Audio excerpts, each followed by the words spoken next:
Hello and welcome to this presentation of our Theory of Change, a living map for how we create change in student mental health and well-being. We're sharing our theory of change as a live model for learning because we want our supporters, partners and everyone involved in this work to understand how we create impact, why, and how we are going to continue to learn and develop this together. So why have we developed a theory of change and why now? We realised we needed a framework that helps us move beyond activities and outputs towards an understanding of how our work connects and activates change at a systemic level, as a whole organisation. Developing this theory of change has been a collaborative process. This version of the theory of change is a working hypothesis, not a fixed model. It's grounded in established research and 15 years of practice shaped by students, colleagues and partners, and it's designed to be tested, updated and shared honestly. It gives us a shared framework for strategy, communication, evaluation and accountability to our primary beneficiaries, students. Student Minds is the UK's student mental health charity, but more than that, we're the centre of a social movement for change. Over 15 years, we've built the trust, relationships and sector presence to influence government policy, support change within universities, create national resources and shift how the sector understands and supports student mental health and well-being. The direction of travel is a future where all students and university communities can thrive, and where environments support rather than harm, and where mental health and well-being are prioritised as central to a university's core mission. In our Theory of Change working group, we discovered 3 principles running through everything we do as active mechanisms of change. We believe change is possible, and hope is fundamental to how we work and how we design our work and deliver it. We treat equity and anti-racism as structural commitments, because equity can only be delivered by changing systems that challenge power dynamics and ways of thinking. And student voice is not just how we work, it's part of what we're working towards. And through everything we do, we listen and learn, we educate and share knowledge, we connect, build community, and we influence and amplify student voice. We also hold our ambition with humility, because we are one part of this ecosystem of change and we're stronger in collaboration with others. So why does student mental health and well-being matter right now? Universities can be genuinely transformative places, but they can also be places where structural inequalities compound and where the conditions for good mental health simply are not there. The scale is significant. Over half of students have experienced mental health difficulties at some point, and nearly a third are experiencing them right now. The rate of increase among students has outpaced their non-student peers over the past decade, and issues impact students already navigating structural barriers like poverty, discrimination, housing instability and caring responsibilities can compound mental health difficulties. But the evidence also tells us something important. Universities can be places that are good for our mental health and well-being if the conditions are right. This is why all levels of the student ecosystem matter when trying to effect lasting and sustainable change. So to understand why change has to happen at every level of this ecosystem, it helps to visualize it. So we have students themselves, the individuals at the centre, and then the staff, families, communities, groups around them. Then we have the universities and institutions they're a part of. And then the policymakers, funders, sector leaders, and this wider societal context, shaping decisions and conditions of student life. This means no single programme or organisation can shift the conditions and therefore outcomes for all students alone. But Student Minds, sitting at the centre of a social movement for change, is uniquely positioned to connect every level of this ecosystem. In our working group, we discovered that our work addresses all levels and rings through 4 interconnected pathways, each activating change differently and reinforcing the others. So how do we activate change within the student ecosystem and create impact? Our working hypothesis is this.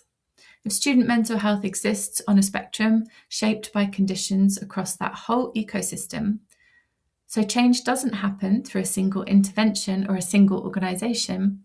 It happens through multiple, simultaneous interactions, shifting ways of thinking, relationships, culture, structures, and often in ways that are hard to observe directly.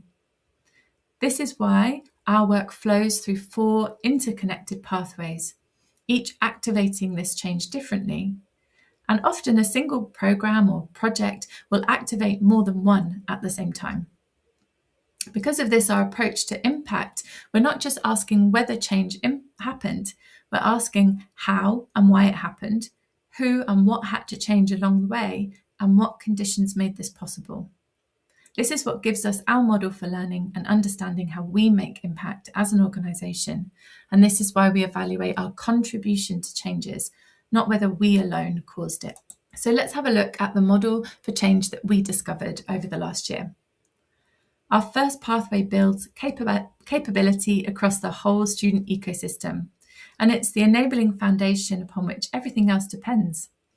We work with the people around students, employers, communities, through our trainer programs, psychoeducational resources co-created with students, and events like University Mental Health Day to equip people to understand mental health and act within their own roles and relationships to support themselves, to support others, to create a community of care and action. The key distinction here is that we're not equipping people to diagnose. We're building contextual, relational knowledge and confidence, knowing what to do in a particular relationship, in a particular role. When this shifts, students feel less alone, help seeking becomes more normal, and that understanding of community care and action travels and becomes the bedrock of cultural change. Without this foundation, the other 3 pathways cannot take root sustainably. Pathway 2 is where we work directly in and with universities, because changing institutions is key to changing the day-to-day lived experience of students and staff. Many universities already know they need to change and want to make changes. Our role is to support with frameworks, evidence, the community that makes change stick, and provide infrastructure that enables universities to make change sustainably to culture, policies, strategy, beyond individual champions. The University Mental Health Charter is our key intervention here. It gives these internal champions the credibility and authority that they can point to an external standard and have that accountability internally. It's a formal commitment, and they have access to a growing community of peers, all working towards the same goals, sharing knowledge and building trust. And critically, when this champion leaves, the network doesn't leave with them. The relationships, communities of practice and shared infrastructure outlast those individuals.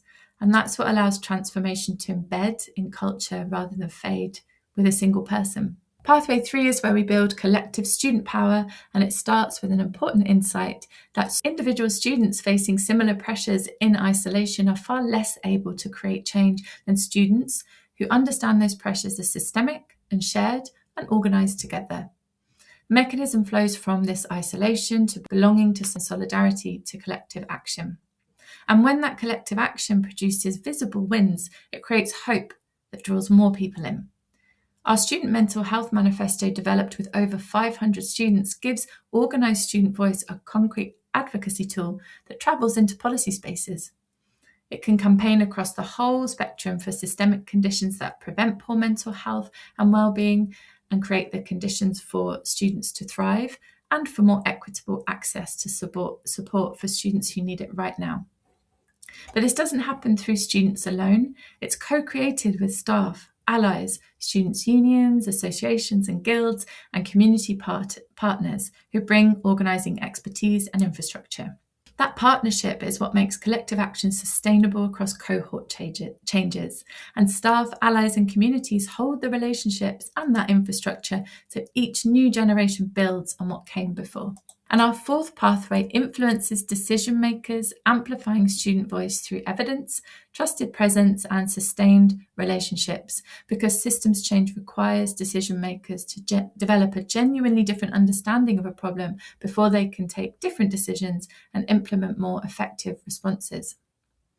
Working with leaders and organisations across the sector, we work to build a shared understanding of student mental health, underpinned by research evidence and student voice, and a shared mission and plan of action. What changes through this pathway is that decision makers demonstrate a different understanding, and a sense of urgency builds around prevention and equity in policy conversations. Our frameworks and approaches appear in policy documents and sector guidance, and establish sector norms that legitimise the work of universities, staff, and students pushing for change from within. And prevention and equity and student voice becomes centred in all decisions impacting students' mental health and well-being. So these 4 pathways, all the outcomes and impact goals, are not separate programmes running in parallel, but these are interconnected approaches to creating change across the whole student ecosystem. These 4 pathways are what gives us our model for learning over time. So we want to close now on how we know this is working and how we're going to continue to learn. Long-term systems change is genuinely harder to demonstrate than a simple time-bound project, before and after. And this is a reflection of the complexity of the problems we're working on. So rather than claiming ultimate impact, we build a credible, honest case for our specific and unique contribution to change rigorously and over time. This is our living hypothesis. We will update it regularly, and we will share what we've found, what surprised us, and what's changed. This is how we stay accountable to students, to the sector and our partners, and what makes the evidence we generate trustworthy and useful. We invite you now to read our full working version of the Theory of Change document on this website that sets out these 4 pathways in detail, as well as the framing, our assumptions and approach to evaluation, and a blog alongside that tells the story of how we built it and the importance of that journey. Both are the beginning of a conversation in transforming student mental health and well-being, and the transformation within it is part of changing how society understands and supports mental health for everyone. And we hope you will join us on this journey with our Theory of Change.